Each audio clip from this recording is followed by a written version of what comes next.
morning, health thinkers, it's Vicky here, and today we are talking about motivation. So I was thinking about this a lot last night, with this being our topic, and trying to decide the steps that I take to keep myself motivated. And after a big long think, I decided the first thing that you have to do is you have to know what your destination is, so what your goals are. If you don't have a destination, how do you know when you've arrived? How do you even know that you're going in the right direction? So I think that's the first step to take, is define your goals. And then the second thing that I thought was really important was you have to attach meaning to this goal. So it's okay just saying, oh, I'd like to lose weight, but you really need to know why you want to lose weight. So maybe you want help with a medical issue like diabetes or cholesterol, or you're getting joint pain and need some relief from that. Those things are much more powerful if you've got a value or a meaning behind it than if you just say, oh, I'd like to lose weight. The third thing is consistency. So being consistent is probably one of the most important things that you can do.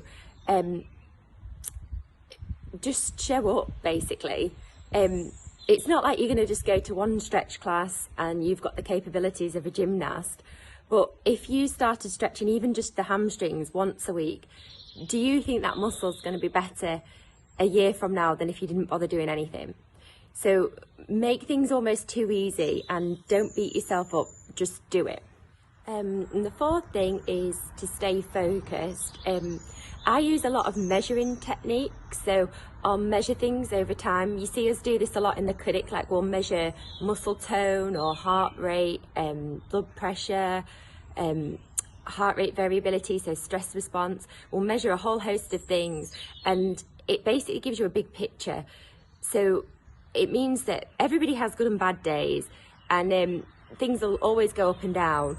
But it means in the long term, does that little blip where you ate a piece of cake matter if overall you've gained a lot of muscle mass, you've lost a lot of body fat?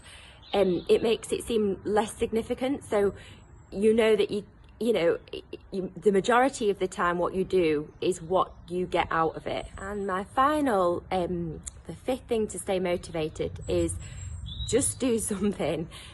Change breeds change. It's a snowball effect. So say you want to eat a bit more healthily, and we hear this all the time in the clinic. People say, oh, I have to lose weight before I can start exercising.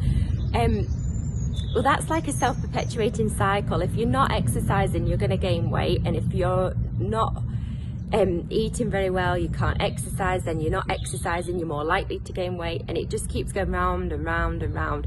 And so what can you do to just break the cycle? Well, instead of telling yourself to give everything up and you can never eat chocolate again, why don't you just decide what healthy food you could eat, and just focus on getting that into your diet? So say you only like grapes, just eat grapes, that's fine.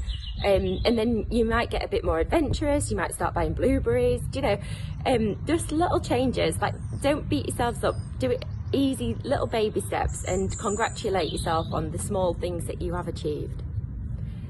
Thank you for taking the time to listen to this video. I hope you found it useful. I'll see you all again in the clinic soon, hopefully. Bye for now.